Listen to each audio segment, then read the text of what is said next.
Entrepreneurs see need in their community and the world. They do their best to fill that need and create value.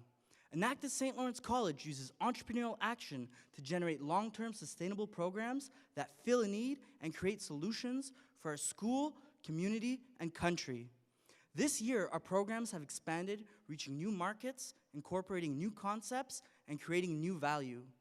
We see opportunity through examining current livelihood assets and strategies that support our 3 pillars: entrepreneurship, financial education, and freedom through application and knowledge.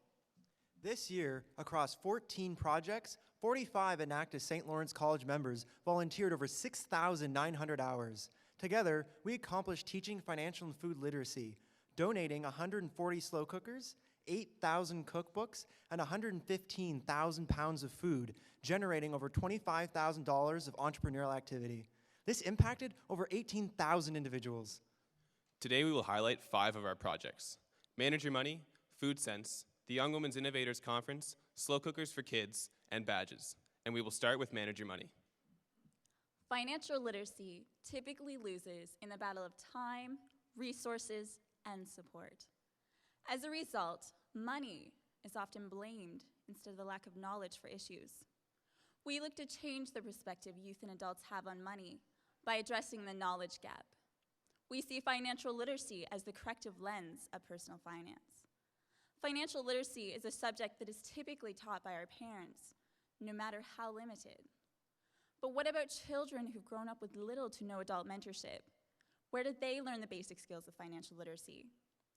Organizations like Family and Children's Services are often stretched thin in terms of resources, meaning financial education is often taught too little, too late. When our own local Family and Children's Services approached us, we developed a program that teaches their Crown wards financial education while also addressing very specific provincially regulated criteria. We developed a curriculum that met both the learning needs of the students and the outcomes wanted by the provincial government.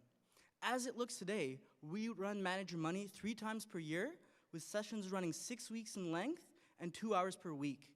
Some of the topics discussed in these sessions are responsible borrowing, banking and budgeting technique, among many others.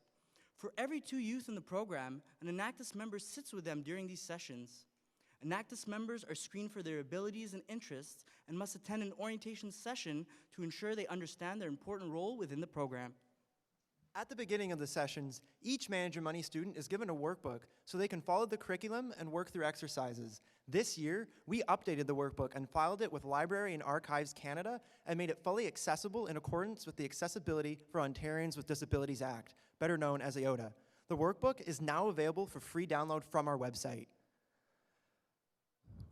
During each session, we have a guest presenter cover a specific topic for 1 hour. The students really respond to these speakers, and engaged discussions often follow afterwards.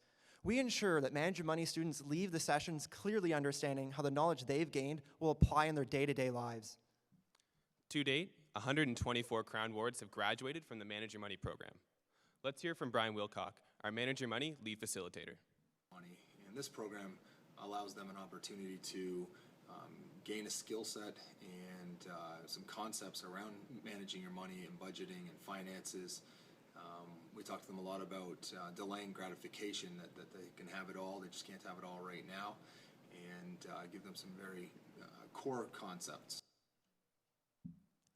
This year, we are invited to be keynote presenters at the Financial Consumer Agency of Canada's National Conference on Financial Literacy, held in Vancouver. We are proud to say that we are the first student group to ever present at the conference, and we're also the first to receive a standing ovation. We are honored that the Financial Consumer Agency then requested that we make all our financial resources available on their national database for financial literacy, learning, and teaching. This year, our financial education programs were recommended to the National Financial Education Steering Committee as programs that should be implemented nationally for proactive action towards financial literacy in Canada. The Steering Committee's action plan is expected this summer. This year, the team created facilitation guides with accompanying slide decks, animations, and videos that are available for free from our website. Over the past month, we have had an influx of visitors to our Manage Your Money webpage that have resulted in over 1,000 unique downloads of our workbook, facilitation guide, and additional teaching resources. We now have a video from the Vancouver conference. We also see the social impact of teaching this program. Its students are not only empowered to take control of their financial future, but the Crown wards that we work with are able to see financial independence and post-secondary as an option for themselves. I really can't tell you how rewarding it is to see some of these students walk through the St. Lawrence hallways and tell me that they're now in the accounting program, or they're now in carpentry or nursing, something that they really never thought possible before. It just really reinforces the importance and the impact that this program actually has. We use knowledge to empower our community members. Financial literacy is directly addressed by our program and can be easily adapted. But what about other associated concerns like food knowledge, consumption, and purchase? How can we address this lack of knowledge? How much do you spend each day just on coffee? Do you think you could feed yourself on just $7.49 per day? Because that's all the Ontario Student Assistance Program, or OSAP, budgets for food. Financial constraints make it extremely difficult for students to not only pay for their education, but also to prepare and consume the nutritious meals that they require to perform well academically and socially. Our next program addresses food insecurity, a problem that is often associated with financial insecurity. Students from across Canada bear the brunt of this issue because they lack both food and financial literacy skills. In order to remain within the strict budget of $7.49 a day for food, reduce their educational debt, and remain healthy and on track academically, students must learn how to properly budget for their groceries as well as their personal expenses. Together with Chef Professor Thomas Alia, we developed a program called Food Sense. Food Sense Began is a 60-minute seminar that addressed the misconceptions many students have around food and food preparation. It provided tips and best practices around food purchase, preparation, and nutrition. Through feedback from our seminar participants, however, it soon became clear that our sessions were not enough to address the food and financial illiteracy many students face. Over the next year, Chef Thomas and his culinary students developed and tested recipes that not only fit students' budget constraints, but also adhered to Canada's food guide requirements. They also ensured that the recipes were appealing to the post-secondary market. And so, in 2012, our cookbook entitled Recipes for an Empty Wallet was born. This cookbook is a manual which teaches the fundamentals of the kitchen. This year, we updated the cookbook to include slow cooker recipes, translated it to French and Spanish, and made it AOTA compliant.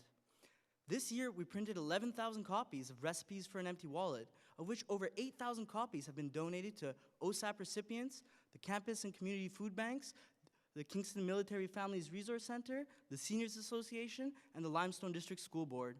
The cookbook is also available for distribution through Follett Canada, and we have generated over $7,000 in hard copy book sale revenue in just under 1 year. The cookbook is also available for free download from our website, and we currently have 11 informational videos on YouTube that have been viewed as many as 6,700 times to help learners cook with ease. This year, over 24 Food Sense seminars have been delivered to students from St. Lawrence College, educating over 600 people to take control of their financial and food security. These sessions were so engaging that our head chef is still getting upwards of 10 emails a week asking about ingredients and recipes.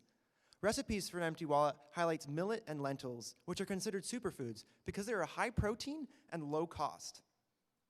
In order to educate our students on some of the highlighted foods and recipes for an empty wallet, we created a Millet and Lentil Day on our Kingston campus. We incorporated free samples in a community showcase event. And this year, we had an amazing response to the 4 events across our three campuses, collecting 494 surveys and handing out over 800 samples of millet and lentil with recipes straight from our cookbook. This year, Food Sense has taken food literacy one step further with a program called Slow Cookers for Kids. Chef Thomas, myself, and 3 other students ran a 3-day program that taught grade 7 and 8 students how to cook using a slow cooker with recipes from Recipes for an Empty Wallet.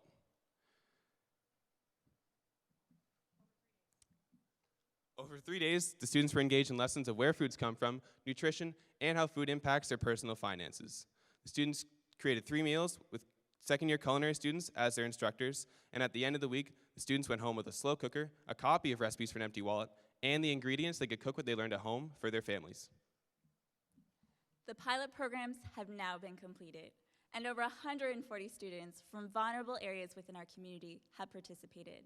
And this didn't cost the students a single dime. The students learned to be creative with cooking while being introduced to other cultural cuisines. The students were empowered with the knowledge they could control their financial well-being and health just by cooking. Of the students who participated in the program, about 50% of them have already cooked a meal independently for their parents, which represents over 70 meals made with their slow cookers so far. The pilot program has been a great success. We're now planning for expansion into multiple organizations in Manitoba. Let's hear more about the impact of the program. His team have come in and we've been teaching the kids at all of the schools to cook slow cooker recipes using the skills that we've taught them in the past, like the safe knife work and the hygiene and the food prep, but we're also using a different tool than we've used before, that being the slow cooker. This is not pretend. This is what we would do if we went to college, because that's what these guys do. This is their training to be chefs, and they take it very seriously. Yes, chef. And the engagement has been incredibly high. The students are really, really focused on their learning. These guys are teaching us a lot of stuff right now, how to create a bunch of meals. I think we're gonna walk away with that knowledge and bring it home to our families. We are now expanding the project to other schools within the Limestone District School Board and combining it with manager money. This targets a younger demographic, giving them the tools for future success in food and financial literacy. It also empowers them through our personal mentorship. A Food Sense seminar has now been incorporated into the Manager Money session, where each Crown Ward receives a copy of recipes for an empty wallet, along with a slow cooker. This is a tool to help these vulnerable youth prepare easy, low-cost, and nutritious meals at home. Like our Manager Money workbook, all of our workbooks have been deemed highly accessible, and a facilitation guide will soon be available so that we can share our resources and best practices with the country. A master's student from Queen's University has been using the program for just over a year. In a recent statement to our team, he had this to say: "Millet and lentils are excellent. They're an important part of my diet and allow me to continue my weightlifting while on a student budget. Before Food Sense, I spent over $100 a week on food and now spend $50. That adds up to over $2,500 of savings over the course of the year." Nick, that is an excellent example of community empowerment, and the Young Women's Innovators Conference does that and more. We have all heard about the lack of workers in the skilled trades, and it's particularly telling that only 3% of women work in the traditional skilled trades, such as welding and plumbing. The Young Women's Innovators Conference is here to address this issue. Recently, the Ontario government announced they will be adding $55 million to apprenticeship training, along with other federal funding. This year, in conjunction with the Limestone District School Board Skills Competition, over 100 grades 7 and 8 young women came to St. Lawrence College. The students were challenged with creativity and innovation exercises before they toured the college to view the skills competition. Upon return, the inspired young entrepreneurs developed a product or a service for a target market with pricing, distribution, and a marketing plan for their businesses. The companies then presented their businesses to a line of female entrepreneurial leaders with a Dragon's Den style pitch. If it sounds like a lot to take on, that's because it was. But the young women didn't just handle it, they owned it.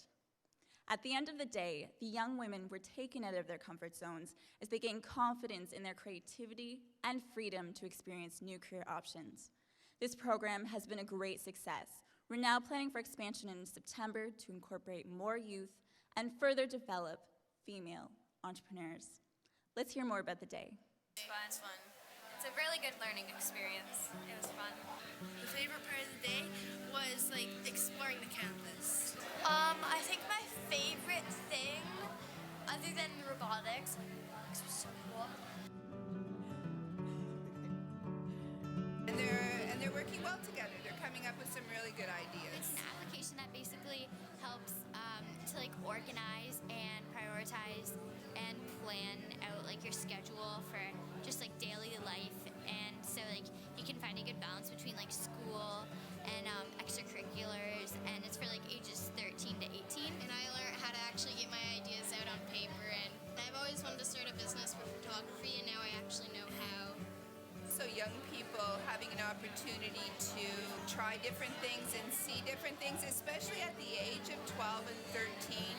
Young women are young enough that they don't know what they want to do yet, and so having an opportunity to see all the things that are available to them may in fact help to open up themselves to things that they wouldn't have imagined possible before.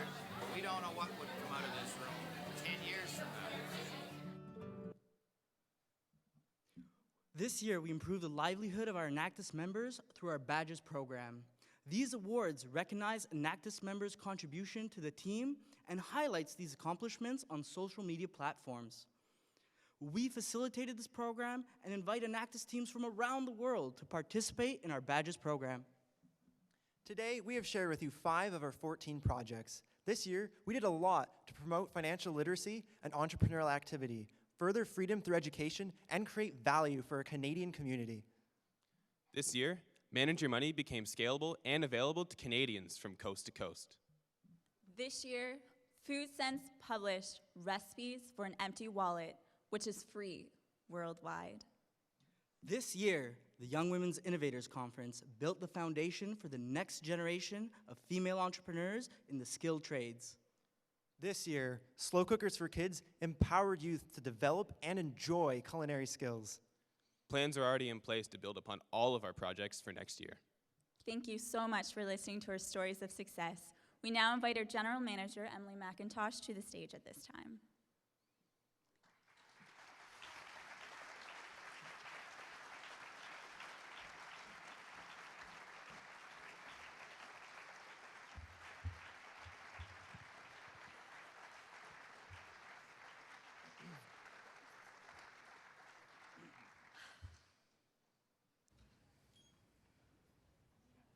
We will now begin the question and answer period.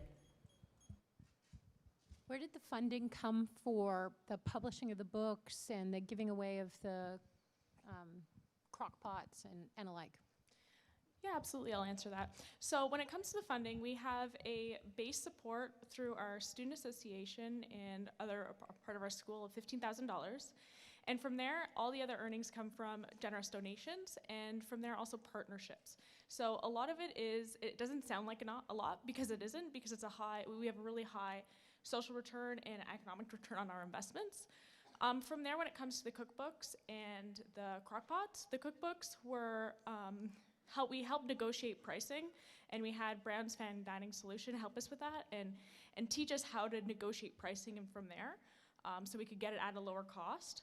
And from the slow cookers, we were able to talk with our local Canadian Tire. And with that local Canadian Tire, we were able to negotiate how to not only get a lower price with them and get the best bang for our buck, but also to learn how we can facilitate that and we can share it with different communities in our facilitation guides, and it's an ongoing relationship that we have. So I have a question about the Manage Your Money program. How are you, I'm over here, hello, that's okay. How are you, I guess, channeling or ensuring the sustainability of that program versus a one-time download for an individual or an event? Yeah, absolutely. So with the program, with the first iteration, or the one that we're speaking about, is the Family and Children's Services. And from there, we've allowed the resources to be available online with the facilitation guide, the learning book, as well as the slides and the videos. Now from there, we encourage people to communicate with us and ask if they have any questions, because there is a facilitation process. We've had a fantastic operation with having a social service teacher with that background to help us. But ensuring that success, we do have the procedures in the front saying, hey, you can contact us no matter what, but the resources are available for free download. We do have different consultations, and with expansion into other organizations like Corrections Canada and the Royal Military College of Canada as well, it's a direct correlation. With that market and the online market, we're really directing at those rural areas where they can take the book and adapt it. From there, it is through the Financial Consumer Agency of Canada's national database, so there are other resources there as well. So we encourage them to come to our website, and from there we're able to kind of contact them. I have a question here.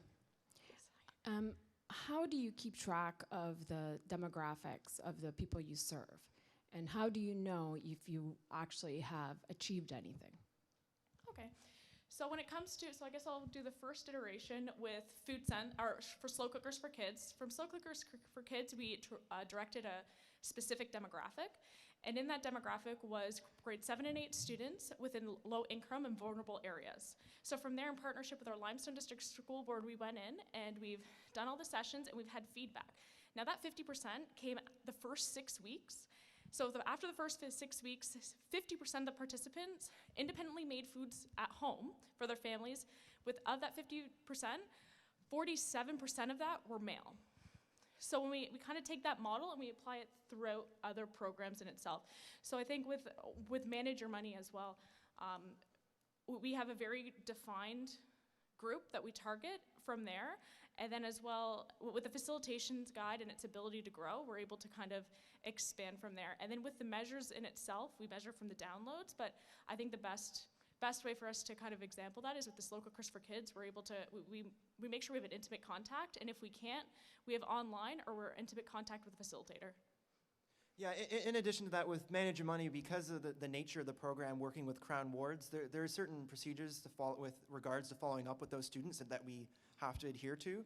But like Kate said in the presentation, like we can sometimes get to see these students join us in the college and hear their stories of success and how they've been able to move. And I mean, that's certainly a really impactful way to see how we've helped those students and made that difference in their lives.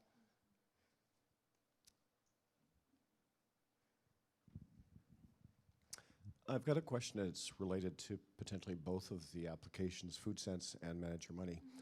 It sounds like your pilots had good outcomes. My question is how do you scale that? How are you going to expand that so that you can take the lessons learned and repeat the engagement aspect? Because just providing resources is something the internet has a lot of, but the engagement piece I think is critical. Your time has expired. Judges and guests, please help me in thanking the team from St. Lawrence College.